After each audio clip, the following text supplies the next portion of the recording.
Tiwala naman si VP Sara na magiging patas ang lahat ng senator judge sa kanyang paglilitis. At kung kailangan daw mag-inhibit ang kanyang mga kaalyado, dapat pati rin mga kritiko. Yan ang agenda report ng ating Mojo, Joan Manalo. Hindi raw pwedeng ipa-inhibit ang senator judges ng impeachment trial ayon kay Vice President Sara Duterte dahil para sa kanya, it's either you side with her or not.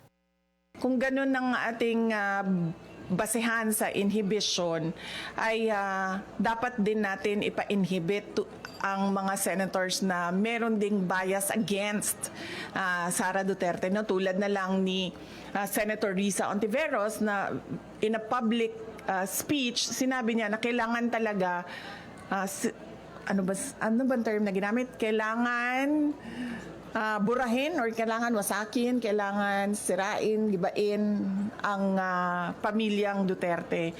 Dagdag pa niya, marami raw ang madadamay kapag ka nagpa-inhibit based on bias, mapakaalyado man o hindi.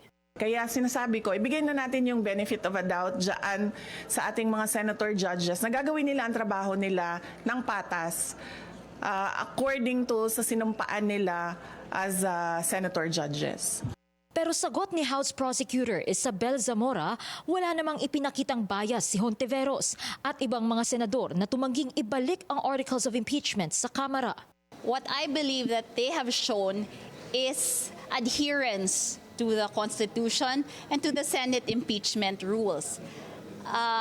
Just because that they voted against that motion to remand does not mean that they are against the Vice President. May banat din ang Malacanang sa posisyon ng bise.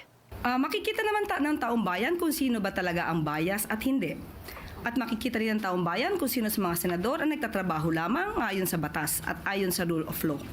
Nakakalungkot dahil mismo ang Vice President ay nagiging paulit-ulit na source ng fake news.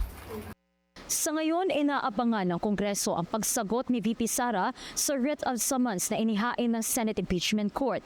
Natanggap ito ng kanyang opisina nitong June 11, kaya may 5 araw na lang ang bise para tumugon sa mga ito. Para sa agenda, Joan Manalo, Billionario News Channel.